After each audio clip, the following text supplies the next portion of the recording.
all of you guys. I'm just doing these fun videos to keep me busy, and to obviously I'm doing day-to-day orders as deliveries, and I appreciate all of you. And today we're gonna do 100 roses bouquet. Our quality flowers are from Ecuador. They're beautiful. These are clay blancas. They're my favorite whites. So obviously I am going to be showing how to wrap 100 roses. When we do get the roses, they come in this condition and you have to clean them.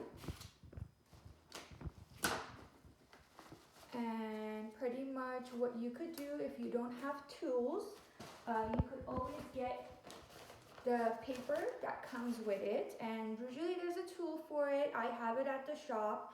I do it so fast that sometimes I don't use the tools. These ones don't come with thorns, so you don't really need the tools.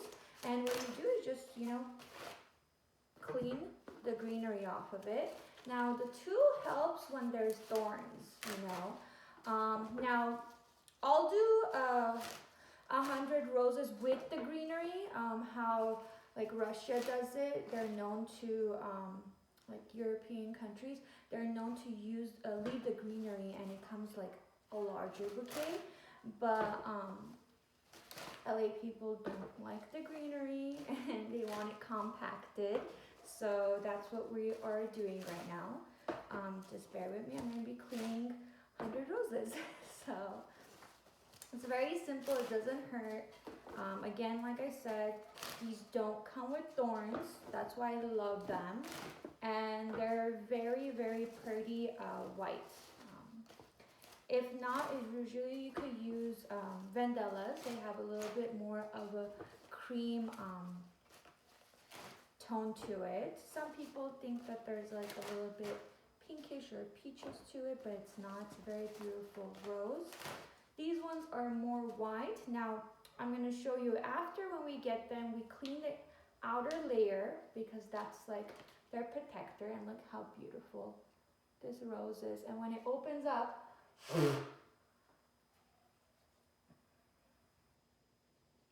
it opens up very gorgeous. I love it. It's one of my favorites. So I am going to show you how this is done.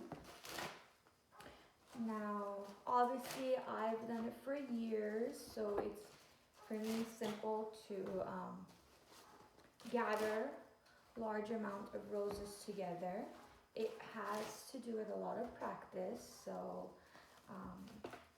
if it's your first time doing it, don't get discouraged. I didn't get it the first time either. You have to practice many years.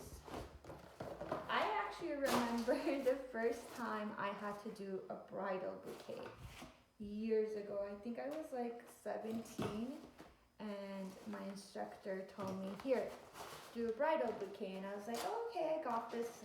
It's like the same thing as making a bouquet, right? Oh my God, it was horrible. I came home so upset with myself because I was like one of those people that had to do everything with perfection, and I could not get the bouquet part down. And at that time I would do arrangements, I do funeral arrangements, I would do large arrangements. So I was like, what's a bouquet? It's easy, you just have to put a few flowers together and you have to tie it. Back then, like about 15, 16 years ago, hand-tied bouquets weren't like really in. They would use like this device that had like oasis foam, and you'd have to create it on top of that on a cascading or on a roundabout. So it was so much super duper hard than like hand-tied bouquets.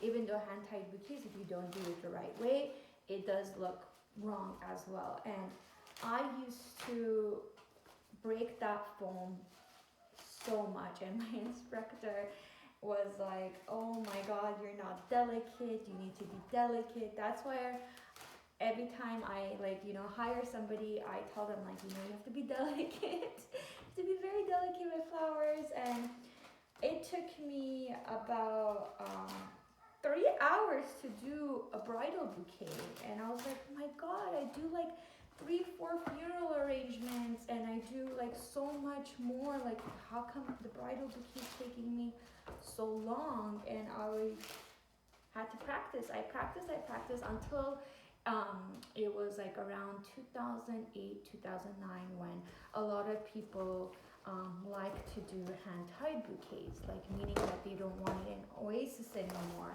And that was like a relief. I was like, oh yes, because the oasis foam bouquets, they were like this small, literally this small to work with. And I'll try to find one that I could show you in another video, and I'll try to actually do the oasis bouquets for you. And I remember it was so tiny, and you had to do a lot of wiring. And if you did something simply like not even thinking about it, not out of caution, so you would do it, your bouquet would fall apart, and you would be like, oh my God, no, I can't have this happen to my bride. You know, you think of it as like later in the future, like, oh my God, how did that happen at a wedding? What would, you know, it would be a nightmare. Even though everything right now is happening is a nightmare to me. But yeah, so in around 2007, 2008, the hand-tied bouquets came, you know, in style, so that kind of saved me. Now, I remember back in the days, I used to work out of my mom's garage, and I was young. I was like 17, 18 years old. I started doing weddings when I was 20. And I had to practice. I was like, okay, you know, now I'm doing everything on my own. I don't have my instructor. I need to get this bouquet down. And I remember I would literally go back in my mom's garage and I would practice for hours. Now, after several years, I've been doing flowers of like about 17, 18 years now. I've had my shop for 15, 16 years. You know, back in the day, I was located in Sunland on Foothill. I used to do day-to-day flowers, and I used to do the little flavors of chocolates and steamy baskets and all that. Like, my whole store was like already made steamy baskets and shower and baby shower baskets, and minimal flower arrangements we would do. Was mostly dry goods. I've had that store for about 4 years, and I had it when Trader Joe's and Vaughn's and I know if my florist friends are watching me, didn't exist of having their own floristry area. So I believe it was around 2008, like that, when everybody started having their own. And you know what they did is that they started selling as wholesale price. So if we bought it for the same amount, they would sell it for the same amount. So, and you know, obviously they buy it in a larger bulk, you know, so they could do that. And that kind of did a little damper on the florist industry, because you know, people would just go to, you know, florist shops. They would never go to like a grocery store to grab flowers, and that did a little bit of toll on us. So day-to-day flower arrangements started to be less and less, you know. Minimal, we used to do like an $80 or $100 bouquet. It started getting less and less, to people expecting us to do like, you know, $15 or $20 bouquets. And you know, honestly, the amount that we would spend, we couldn't, you know, adjust to that. So a lot of people started doing online orders. So that was like the turnaround on online orders. 1-800, Teleflora, FTD, Bloom Nation, they started doing that they could actually hold up their stores, and a lot of people would order. They would rather order $100 bouquet or $80 bouquet, or a minimum $60 bouquet through delivery than pickup. So when they would come pick up, they wouldn't want to spend as much. I moved from my Sunland location to Glendale, and at that time I focused on just events. So going back to the roses, all this, the outer layer is their protection layer. So when you see, if you go to a florist shop and you see them picking at it, it's not old. I had that, I've had even students tell me like, oh, is it old? That's what you're doing? No, it's not old. You're cleaning the outer layer, for it to start blossoming. And it's just a protected layer. It doesn't mean that it's old. See, like you take it out and voila. So you're gonna clean all this. While I'm cleaning all this, I'm just chatting with you guys because I don't know if you guys want to just stare at me cleaning. So in 09, 010, I went to Brand in Glendale, and I had my own studio. And when I had my own studio, it was on the top floor, and I only did event consultations. I focused on just doing events. Events started to rise up around that time, and I said, you know what, I love doing events. As much as I love flowers and I like to do day to day, I love doing events more.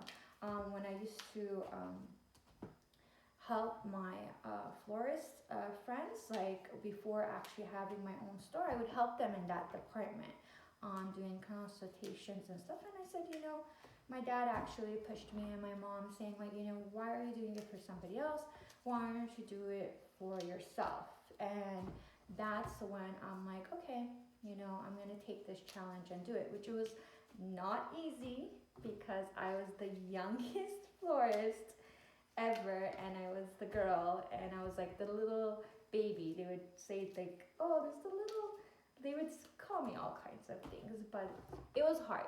I would have to say it was hard when I started because people would come and they would see me and they were like, oh my God, I'm gonna trust her with my wedding. And some people wanted more of years experience, and I would tell them like, we're the ones who actually do the flowers arrangements, like, just because, like, for example, my instructor, she was in the business for years, I believe 45 years.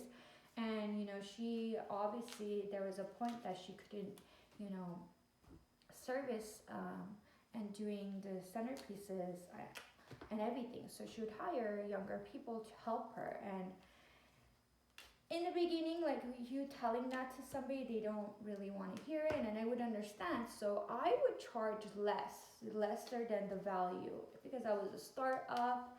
I wanted to get my name out there, and honestly, it helped me in many ways, but it would damage me in many ways too. Because, for example, if I said in 09 or 10, I'm doing a $2,000 or $3,000 wedding, the prices back then, they were like $5,000 to $6,000, on a high-end arrangements and full wedding. So if I would say like, I'm just doing it for the cost to get my name out there, it would damage me, because when like years passed, like about 2 to 3 years passed, people would be like, why are you charging more now? You're like, oh, you think, I mean, they would say little stupid things like, oh, she thinks she made it, she could charge. But no, like before, I was just not charging labor at all. Like I would just be like, okay, pay for the flowers, pay for the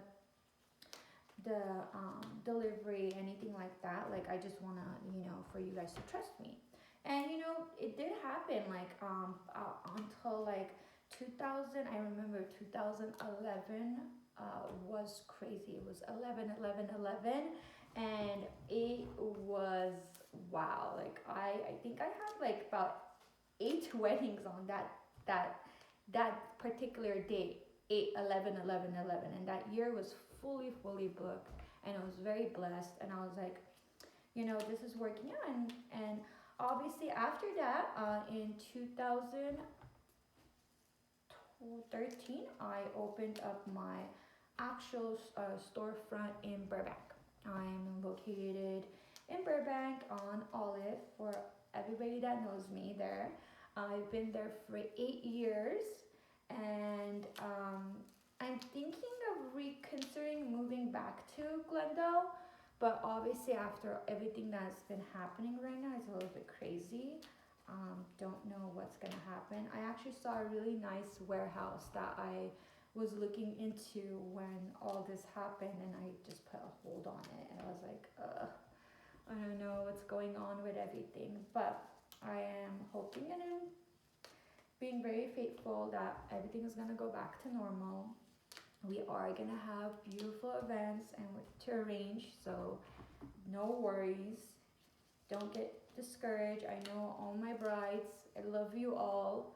I know this has been a complete disaster and nightmare.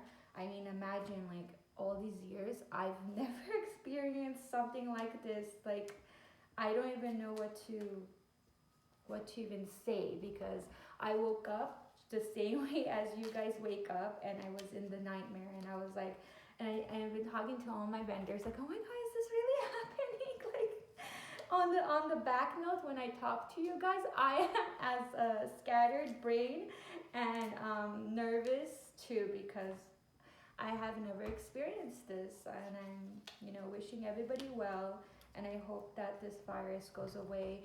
If it's true, if it's not true, there's so many talk out there that I can't even look at the news anymore. Like, and I was telling my mom, not that like I'm not a news person, but I don't wake up every day for like hours watching news. It's never been me. I've always woken up, go to the flower market. I have my own like routine. And I was telling my mom, like, I have never watched back to back for hours news than in these 2 months. Like, I'm just attached to the TV watching news because, I get calls and like I'm not even knowledgeable what's going on, because I'm just trying to stay positive, not be in like the whole like what's happening in the news, all the fake news, all the real news, whatever it is. And then when they started announcing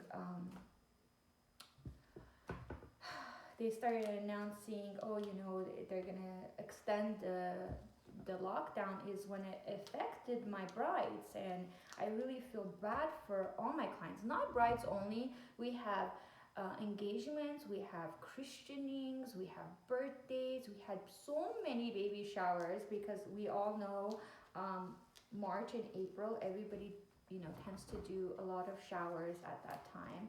And it was really sad. I mean, I had to, and it was exhausting, because I had to talk to several people, ensuring that don't worry.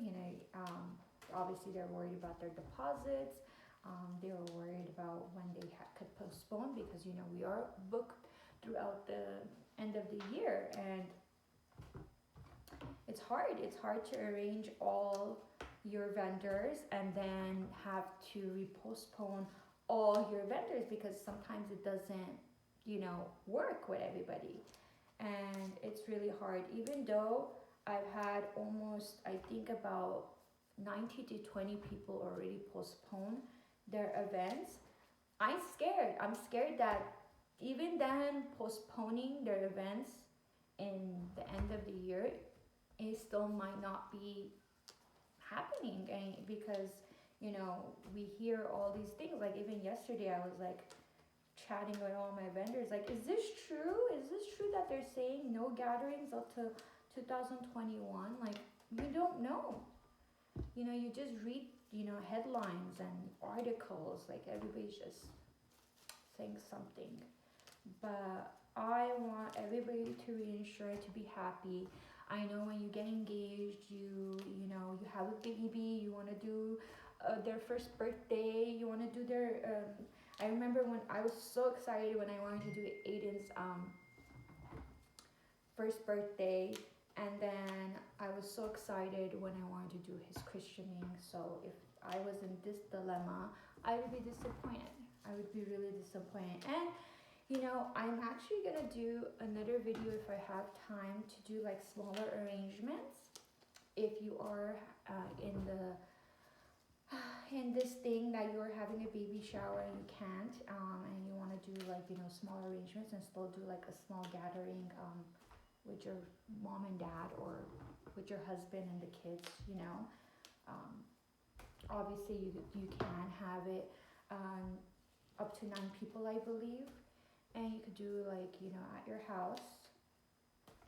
I will post something small like that that you could put together yourself.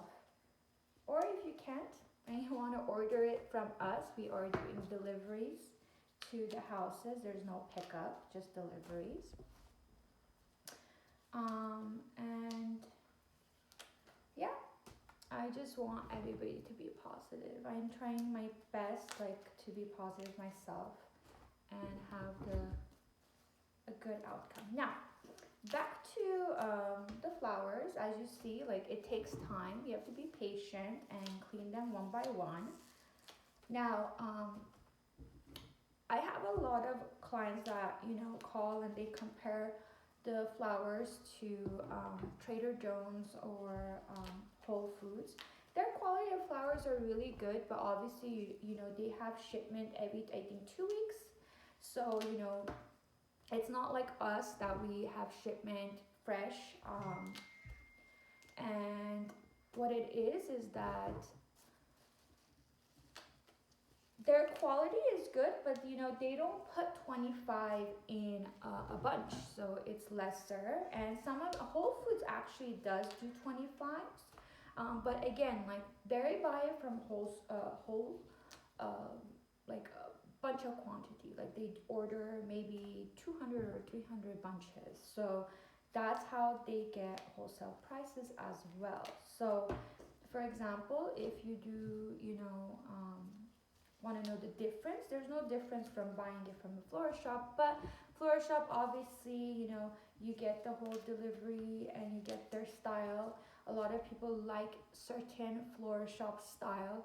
Like, I know I have a lot of clients that like my style. A lot of clients like different kinds of vendor styles. So that's the only difference. But remember, when you do go buy it from supermarkets, you can't really compare it to a flower shop, because as if you buy hair dye from a market, you can't compare it to a hair salon. If you buy nail polish from the market, you can't compare it to a nail tech. So it's just, that's the difference that I want to always, you know, let clients know. Now, I have all 100 bunches, 100 stems, okay, and I'm gonna bunch it up. And so what you're gonna need is, you're gonna need a good scissors and tape. Now, this is Oasis tape. This is good for water resistance. So if you don't have something like this, you can use like Scotch tape, but it's a little bit difficult. So you have to do it in lesser portions than what I'm doing. And then what it is that you're gonna grab and you're gonna place it together like this. I'm gonna do it as so as possible, and you're gonna hold it in the middle. Don't do it too tight. You want to be very delicate with your flower. Like, you don't, they do hold water in the stems, and you don't want to squeeze or break the stem. So as you can see, I'm just rotating and trying to hold it all together.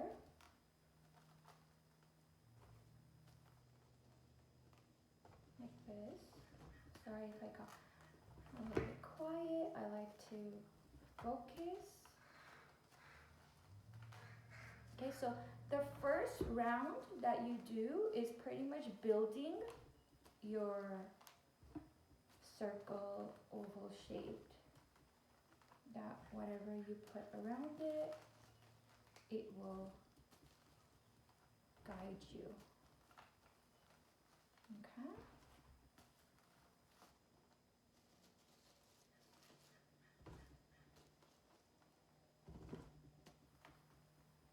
See that?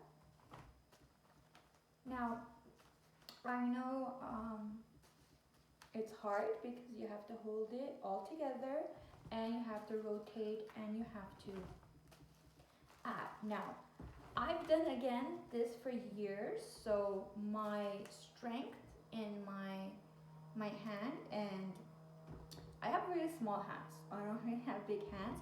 I just, I've practiced so much that I can do it. Hand tied bouquet of 100 roses in my hand. But if you can't, you could always lie it down. I don't teach it that way, but if you lie it down and you stack it up and you tie it, you could somehow get it in a round shape, but it won't be fully rounded. That's the only thing that's why I don't teach that.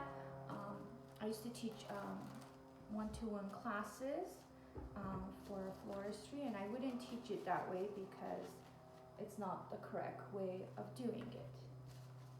So you see, like right now, I already got my roundness going, and it'll be a little bit more difficult because it's going to get bigger and bigger.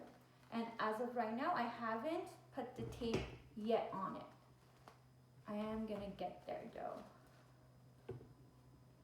soon because I don't want to lose my grip. So right now, that's what it is, and I don't want to lose my grip, so I'm gonna take the tape,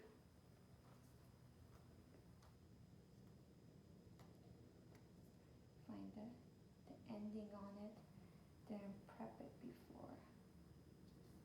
Sorry, I always do this. My biggest bad habit on not, there it is. And I usually have nails, which I don't, thanks to the lockdown. Okay, so what it is that you can practice before that you're not like me. My designers are looking at me like, yep, Farah. And you can have it prepped that you don't have to do it. So now you're gonna place it on the rose, stems like that, and I do a twist. I know again that's hard maybe, and you're gonna do that. Okay, a few times around is enough, and then you can just cut it, and then just place that right here that you could reuse it again. So right now I have this much. This is about only half, so we're gonna go more. We're going for the second row.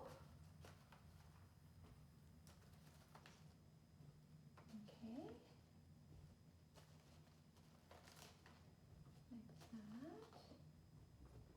Remember, we're doing 100 stem roses. I have a very dear client. Actually, she's a high school friend of mine, and she always orders this and she supports me, and I appreciate and love her. Thank you so much for always remembering me. It's her to-go bouquet that she loves. And she's very sweet. She sends it to everybody. I would love to get flowers like that all the time. That's another interesting thing. People always think that because I have my own flower shop, like they can't gift me flowers. I've had a lot of people that I've dated, a lot of friends, when occasions come, they're like, oh, I wanted to send you flowers, but you own so much flowers. I like getting flowers, don't get me wrong. Just because I have my own flower shop does not mean that I would not enjoy flowers. But they think that I judge, other flower shops, so they don't, send it. But I love so many of my colleagues' arrangements. I follow them.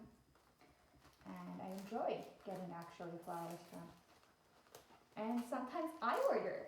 To be honest, I've been so busy at times, or I've gone on vacation and I'm like, you know what? I ordered through my colleague friends and I'm like, listen, I need this flower arrangement or this basket to be sent. So you see, the reason why I do that, because you could play around with them like this. You just pull them. So you don't, that's why I don't want you to do it tight, that you can. This is pretty heavy right now. My hand's a little bit, like you see how it gets like that? That's normal. Okay, and then now, so this is about 75% of it. I have 1, 2, 3, 4, 5, 6, 7, 8, 9, 10. I have about a dozen left, okay? So getting warm with the hands. And we're gonna go one more round. Okay, and I think I'm gonna do a little bit on this side. And I'm gonna go one around here. Remember, these are play blancas if you want to, like, you know, when you call your flower shop or you're looking for it, they're called play blancas. I love them. Look how gorgeous they are. I mean, come on. Come on, dear. But Vandellas are very known too. Tibets are very nice, but they're very delicate. They're pure white, but their heads are very delicate and they open up, like they balloon like that. So I know it's not my very favorite, but the color is my favorite though. Tibet, the color I love. I just don't like the texture of the flower, because especially when we do large events, like they get a little brown texture and I hate that, because it's not that the flower was old, it just, you know, it just opens up that way and blossoms. So this is 100 roses. I'm doing the final wrap. And I'm gonna use a ribbon to wrap this, and that's it. I'm done. How do you like that? Beautiful. Thank you for watching.